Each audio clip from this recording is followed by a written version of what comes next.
Hey everybody, and welcome to the Everything Voiceover podcast. My name is Justin D. Torres. Today on the Everything Voiceover podcast, we are going to talk about how to set your rates. The Everything Voiceover podcast is brought to you by the Voice Realm, where only professional voice actors are listed. Now, when it comes to setting your rate, this is a huge issue, and there are actually many places you can actually go to see rates, whether they're union rates or non-union rates. You could go, the one big one that's been on everyone's front of mind, especially when it comes to non-union rates, is you could go to globalvoiceacademy.com and check out their rates. They have really great rates for non-union jobs, and you can always use those as a barometer. They have a thing called a session rate, which is a set rate that you put in place before you even start working, and that base rate is usually around $300 or $500 before you even check the usage. And then once you figure out how they're using it, whether it be on television or internet, or for a couple of weeks or for a couple of months, it just goes up from there. Now, first off, Global Voice Academy has given us amazing rates for non-voiceover actors. These are really big, huge rates. The type of rates that I will be honest with you that I've really never seen on any type of pay-to-play site. They're great. They're great, and if I used these rates back in the day, I could probably have gotten at least $300 to $500 more dollars onto every one of my jobs, and I'd be very successful. Unfortunately, there are really some huge problems with this type of rate situation. There's one big question that comes to mind is, should a voiceover actor who has a $100 mic in a closet be paid the same as a person with a $1,000 mic in a professional studio? That doesn't sound fair. It doesn't sound right. Should a person that's just starting out and has zero prospects and never done a job before, should they be paid the same as someone who has a full resume and who's done commercials that are on Super Bowl commercials or anything like that? Now, when I look at these Global Voice Academy rates as being for non-union voice actors, I think of it as these are for successful non-union voice actors, people who have worked with people. People have a studio setup. They know how to edit. They know how to use all their plugins. They know how it sounds to get. They know what they need. They know the types of voices that work for them. They know their brand, and they have the ability to set their own rates. People come to them to do their jobs. They're like, we want your voice.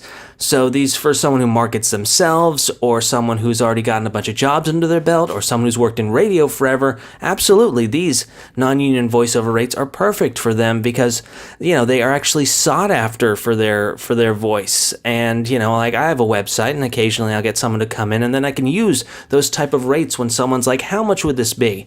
You could use that if you're a wanted type of actor, but if you don't have any of those things, you have to kind of look for where the jobs are at. And unfortunately, the few options you do have is to either market yourself, and this is in another podcast that I did a couple of weeks ago, to market yourself, or you could use the pay-to-play sites, which is much easier in my opinion because, you get to practice the function of editing, you get to get better at it, it's hard to get better at something if you're not doing it. This is for more successful non-union voiceover actors, and believe me, if you can actually get those rates to work for you, and if you want to tell clients that are yours and that are repeat clients, hey, I've changed, these are my rates, it may not go well, or it might go perfectly well. You do take a chance. You take a chance with every client, whether you want to get a higher rate or you want to get residuals. Those are not as prevalent in non-union rates. That's the unfortunate thing about being a non-union voiceover actor. We don't have that kind of backing of a union behind us. So, the jobs that are not as lucrative, they have a tendency to go to us. Now, every voice actor should strive to get to the point where they're at the top of the heap. And the top of the heap of a voiceover, a non-union voiceover actor, is this rate table, the Global Voice Academy rate table. And then the top of that heap is going into union. And then on top of that heap is getting the top of the union voiceover act. And once you make these union rates, once you make these specific non-union rates from the Global Voice Academy, you're doing great. You're doing great. You're doing better than I am, and I consider myself a very successful voice actor. And you're doing amazing. So congratulations if you're already using those rates well. Now, I can see a couple other questions from the client side. Should a small company with little to no internet presence have to pay the same amount for a small voiceover as a Fortune 500 company? If you think of it from a perspective, if you're making a website, I have taken advantage of using Fiverr a couple of times because I didn't know what kind of branding I want. I couldn't afford a graphic designer to do my thing, and it wasn't something that was making money. So, I spent a little bit of money and tried to see if I can get someone to make a good icon for me. And that's not wrong. That's just utilizing someone's willing to do the work and you're willing to pay a certain amount for it. And, that's just how the market works. Now, another big question for a client, should an individual or entrepreneur have to pay these rates all the time, especially for non-broadcast items? I mean, the whole concept that you're going to get paid $500 right off the bat is kind of weird to me because that's not really taking into consideration what you are doing, what your job is. I mean, I would love to be able to be like a type of consultant where it's like, would you like to call me and talk to me at something, to talk to me about doing a voiceover? It's going to cost you $200 right off the bat. I wish I could do that. Unfortunately, I haven't got to that point, and I've done about 1,000 jobs or so. And I wish I could, but, in my opinion, I haven't got to that point. Now, I know this is a devil's advocate type of thing. Some people say there has to be a minimum, and if there is no minimum, then you're shortchanging the entire marketplace. Now, let's take a quick example of Global Voice Academy rates, which I totally agree with, but I would like to, however, pose a theoretical. In the Global Voice Academy rates, the radio broadcast of a 13-week cycle is a minimum of $600 to $1,000 according to Global Voice Academy. We're talking about the $200 to $500 rate, and then on top of that, X amount for the 13-week cycle. As a voiceover actor, it takes me roughly 30 minutes to record a project of, say, 30 seconds. Maybe even more, maybe 45 seconds. 30 minutes of my time on my computer and in studio. 30 minutes, period. And now I would love to make $600 for 30 minutes of my time, and if they use that job over and over again, I get $600 plus 20% over and over again. Sweet deal, sweet amazing deal. I'm set for the year, rent is paid, period. I only had to do 30 minutes of work. Awesome. You work 30 minutes and paid off rent for multiple months. Now, how many voice actors out there? Now, this is the minimum rate. That's the one that I'm getting for. How many voiceover actors there would take that job for, say, $500 and get paid $500 over the year for 20%? How many would do it for $300? And now remember, this is only 30 minutes of your time. What if you, as a voiceover actor, said, "I'll charge you $200, but you have to contract me for 20 spots over the next few months"? I mean, the thing is, like, when it comes to sweet deals, even the minimum when it comes to this particular thing is a really sweet deal. And here's what I'm going to tell. This is going to be very controversial, but I can honestly tell you that zero, now count it, zero pay-to-play sites go by that Global Voice Academy rate. Zero. Absolutely nothing. Residuals are a union game. You may, if you end up working with a non-union agent over here in New York or LA, that's a different story. Non-union agents go from a union game. Most of the time, non-union agencies have a union, are a part of a union agency, so they have a similar function. They want to make as much money as possible because they're union agents. But when it comes to home studio stuff, residuals don't really exist. They're a non-union game. What you're more likely to get is a huge chunk saying that we're going to use your voice for a long period of time, and you're going to get a chunk of money up front. Now, if you want to fight the big dogs and pay the dues and win the big money that is union jobs, go for it. Go for it. I can honestly say that's a dream. Absolutely. I would love every person who listens to this just go out for the union jobs and put in the money and start doing just don't do the pay-to-play site shuffle. Just go to go to certain classes and then just start meeting people and then just get in with the agents and then start getting casted. I will do it. Unfortunately, when it comes to my particular experience, I couldn't pull the auditions, and I wish I could, but I was in that motion where I was doing 1 to 2 auditions a week, and I just wasn't doing well, and I don't know what is wrong. Maybe I'll give it another shot in the next year or two and see if I can give it another go. But as of that particular moment and this particular moment in time, I just couldn't do it. And now what was I going to do? Was I going to just call it a day and say, I can't beat the union kids, then I guess you just go home and be a computer programmer? It's like, no. And this is what I'm telling you people, whoever's listening out there, don't let anyone tell you you can't be a voiceover actor. All right? I read a specific post on Facebook where one guy was like, just because you get a $100 mic doesn't make you a voiceover actor. Just because you get a stethoscope doesn't make you a doctor. And it makes sense, but it's just a horrible, mean way to think about it. So then someone's going to look at that and be like, oh, I got a $100 mic. I guess I'm not a voice actor. Or they're like, oh, I guess I better buy a $1,000 mic because that'll make me a freaking voice actor. That's bull. You do not, I cannot tell you whether you're good enough. In the same way that any other actor or any other casting director cannot tell you whether you're good enough. The only way you're going to figure that out is by going out for the jobs and making the money. That's all. And it just takes action on your part. And you got to keep doing it. And, there are some people who it just won't work for. And that's unfortunate. Now, but I told myself that I was going to do this for a living, so I'm going to do it. Now, if you go to any online agent directories, they do not use these rates. You can say, I use these rates, and they'll be like, oh, I'm sorry, we don't have very many clients that work with those rates. The best rates I've gotten were in large chunks, and sometimes they were in perpetuity. And as I said earlier, perpetuities means they can use my voice for as long as they like. And I've used my voice a bunch of times, and I've been surprised maybe once where it was put up.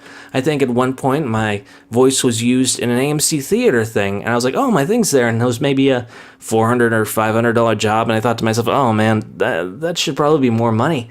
But at the same time, how do you know how much money you're making by putting an AMC commercial out there, like before the previews kind of thing? It wasn't like an actual preview, but it was like the previews. So there's no way to tell what that. I've never seen a job that I've done that was small, that was on like NBC, that suddenly it turned into a broadcast one. I've seen a bunch of website stuff, yeah, and maybe the occasional Spotify radio thing, but I've never seen it being absolutely used. They were like, oh, this is going to be used on television, and it's only $200. So usually they specify that this is going to be only done in Nashville for 3 weeks, Once again, I want to say that the Everything Voiceover podcast is brought to you by The Voice Realm, where only professional voice actors are listed. So once you consider all the little bits and reasonings why everyone's kind of get their panties in a shuffle about rates recently, how do you set your rates? That's what this whole thing is about. That's what this podcast is about. And we're going to give you a couple of setups that you can think about to help set your rates. Now, I like to think of it as like a sliding scale. As you start your voiceover career as a home studio voiceover, not so much an in-studio voiceover, because actually I've never had a person from an in-studio contact me with a rate that was like, what would you like your rate to be? They've usually contacted me and said, hey, we're doing this job, we've got this much money, do you want it or not? But when it comes to home studio, you may actually be able to bid or like set your rate occasionally. As you start out, think of it as work. It's not uncommon for a lower-end voiceover artist to make $200 to $500 per hour of work. Not finished hour, but hour. We're talking about an hour of work. Now, the average smaller end job of about 100 words should probably take you 30 minutes, maybe less, probably less. 30 minutes, maybe 5 minutes in the studio, and 15 minutes to edit it. Sometimes I've probably got it down to 15 minutes for the average 30-second job, and I give people 3 or 4 takes of it, and it's still under 15 minutes. So, that's think about it on the per hour of actual work basis. You should be making about $200 or more Definitely more than 200 per hour of work. Now, size counts here. 100 to 300 words should have a tendency to take about 30 minutes to edit. So when it comes to size, think of it like that. If you have 1,000 word script, it's about an hour and a half, so maybe $350 to $750, or maybe even more. And I have a tendency to think that if I work an hour and make over $200, that's a pretty good day. That's only my opinion. You know, if I work an hour, there will be times in your life where you're working a voiceover job and your hour was worth $3,000. That's great. Now, size is the first consideration, and the amount of time it takes. So size counts. So if you see a 1,500 word script for $100, realize that it's probably going to take you about 2 hours, and it's $100. So you're going to have to really think about, I'm only making $50 an hour. Is it really worth it? Does it really feel like it's a good job? You know, and is it worth my time? You know, the other thing is, how is it used? There's a scale. Here's a scale from the bottom to top as far as perceived value in voiceover. The bottom of the barrel is usually audiobooks, then e-learning, then internet type of stuff, cartoons, and now we're talking about cartoons that are online. Not so much cartoons that are on the television. That's a whole different ball game. Video games, and then radio, promos, and then commercial, TV, national. Somewhere in there's like industrial, depending on the size of the company and whatnot. Now notice at the bottom of that list are all the non-broadcast, with the exception of cartoons. But like I said, I was talking about cartoons as an internet-based thing, not so much a TV-based thing. And as you go up, it gets entirely broadcast. So type is the next consideration, and a 1,000-word audiobook type job may be at the lower end of the $200 per hour, or maybe even less. But if you're getting into broadcast, take a look at the Global Voice Academy rates. Use their table. That's the max. Give that a shot. Don't be afraid to use that as a minimum. If they're like, oh, it's going to be a national, use that, or use their union rates.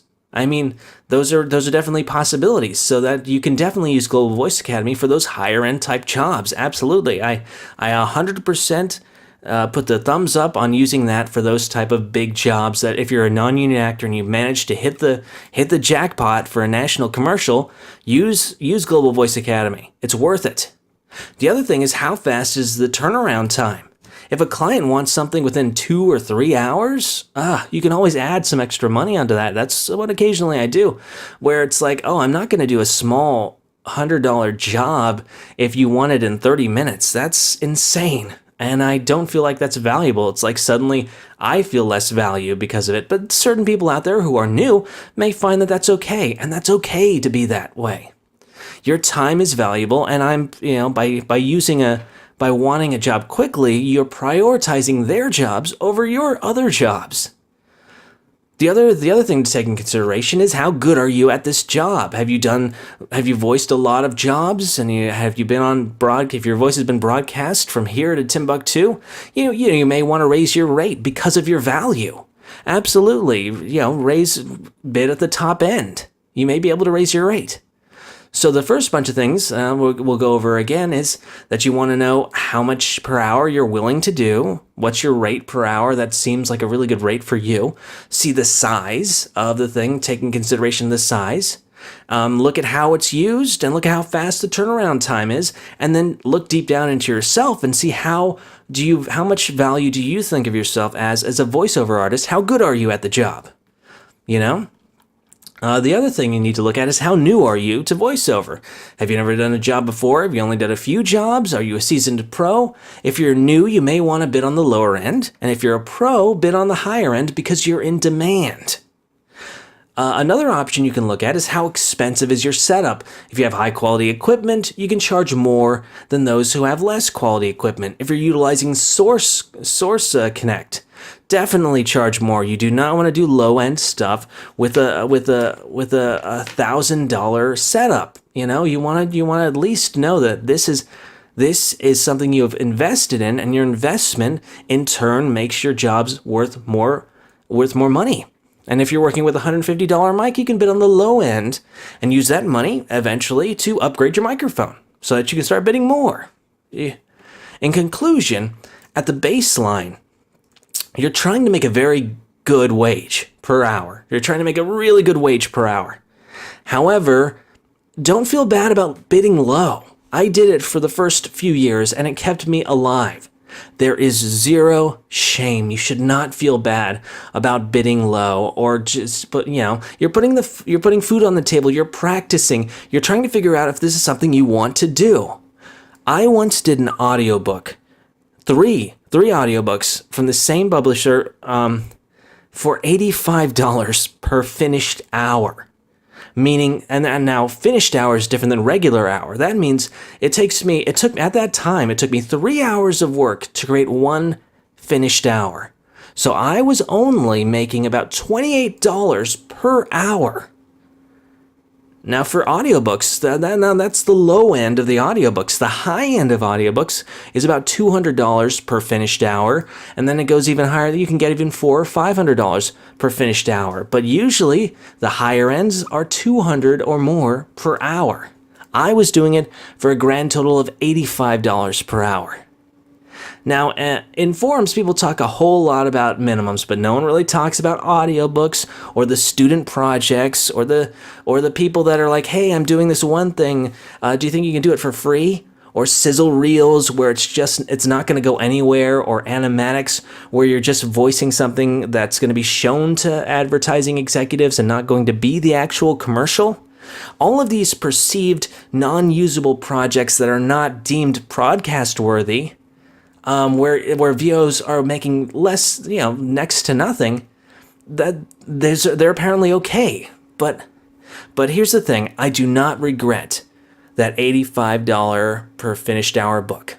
Even though if you listen to it, it's probably not very high quality. And I can tell you right now, I had a $150 mic at the time. I had towels tacked to the back of a closet. It wasn't worth I was not worth $200 per finished hour at that time. I know that for a fact. But the mic sounded okay, and I learned a heck of a lot. It was it was an intensive to figure out how I could do this, if I could do it. I was doing that job, recording 3 hours, 4 hours, 5 hours a day, and it was just I figured out that my body, I could only really talk for an hour and a half before my brain started melting. I realized the limits of my ability, and I can only edit one chapter at a time. Then I had to take an hour and a half off to close my eyes to be able to do it. And I learned so much, and I wouldn't trade it for the world. Now, if I want to do an audiobook, I honestly say, hey, I'm going to charge you $300 per finished hour because I know the work that it takes, and I know how to do it, and I know how to do it well, and I know the work that it takes. And it's going to be, I've turned down $200 per finished hour audiobooks or $300 per finished hour audiobooks because I was just like, you have to be, it's not only is it just the money, it's also I have to be dealing with a director that isn't very hands-on. If they're a director that's like, I may tell you to redo a chapter, I'm like, no, that's not going to happen. You hire me, I will give you the jobs. If there are pickups that are needed, I will do those. So that was my learning experience. So absolutely, I was going to say yes, and yes to that $85 per finished hour book. And here's the importance of those lower wage jobs. Number one, it shows you what you're willing to do, how much you're willing to be paid for that amount of money. And what will end up happening is if you are going on the low end, you will realize that after X amount of jobs, you'll think, hey, maybe I should put a little bit more higher bids. And then you'll start getting those and you'll realize, great, I have now figured out more of my worth. And the other thing that happens, it helps you realize your worth. And an amazing thing that is missed by most voiceover actors is those low-paying jobs makes you figure out if you really want to do this, if you really want to have a home studio and do this. If you're an in-studio actor, and that was the two types of voice actors, in-studio actors, absolutely, they're if you're a union and you're pulling jobs all the time, you're gonna love what you do because you're getting paid exorbitantly large amounts of money and you're doing well, and then there's no reason for you not to do these jobs. But if you're on the home studio route and you're new and you haven't been doing in-studio work, then you have to figure out where your worth is. Now, if you think about your first year in VO as like a university year or an internship, you'll realize what it truly is. Now, if I didn't take those few crappy jobs I got in the first few years, I wouldn't be a voice artist. Period.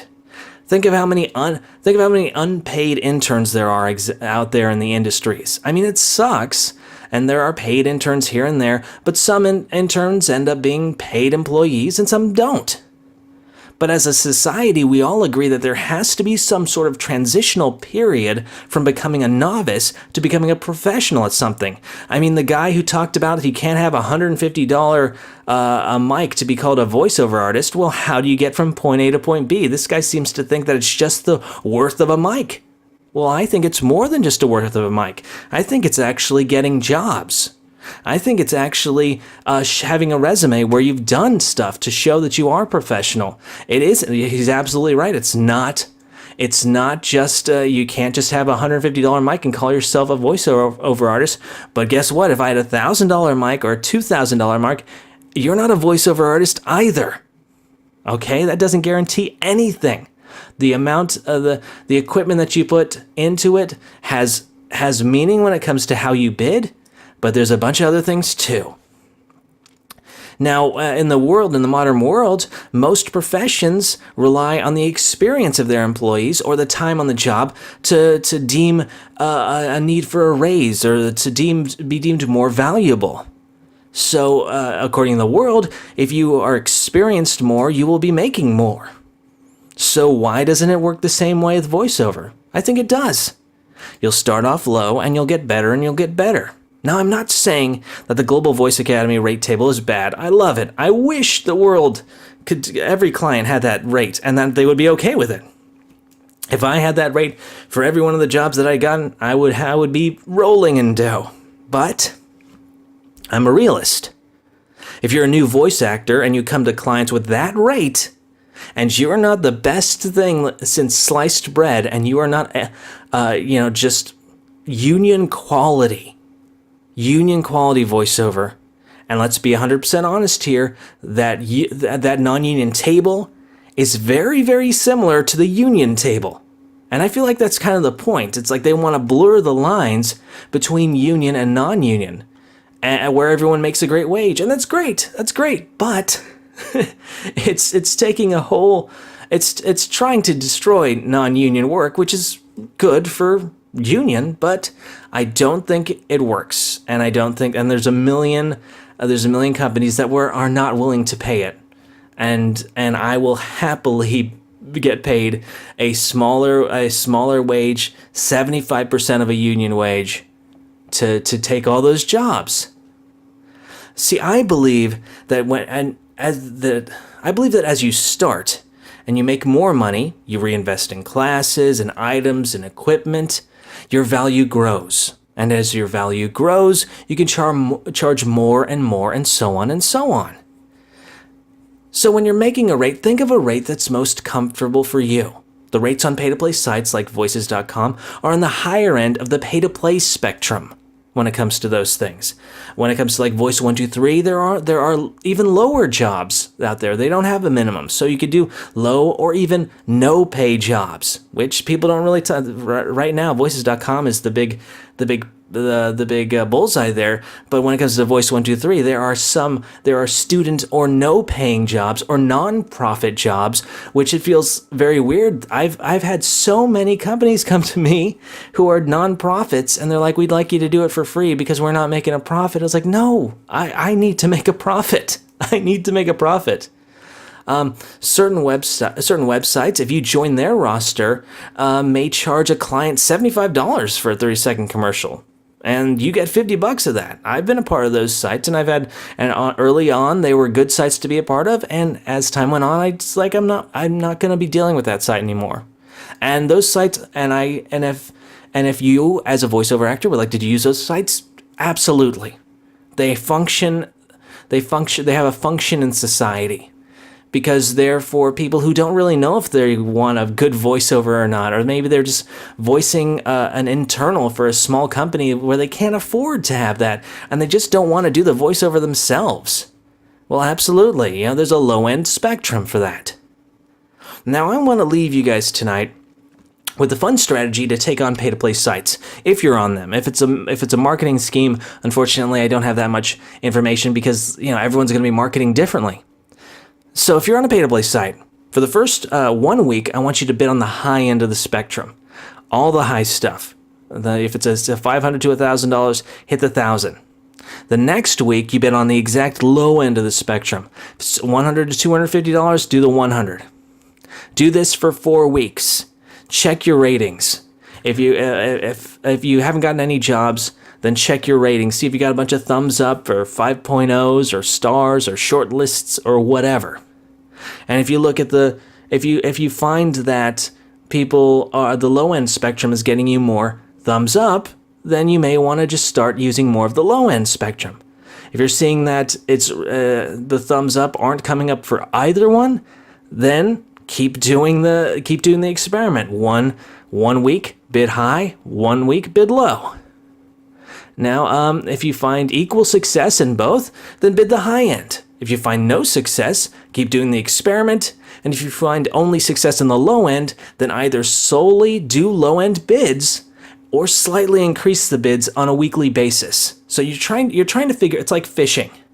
You're trying to figure out where your bait lies in the voiceover industry and figuring out where your value is, because all you're sending out is your auditions. So how valuable are your auditions?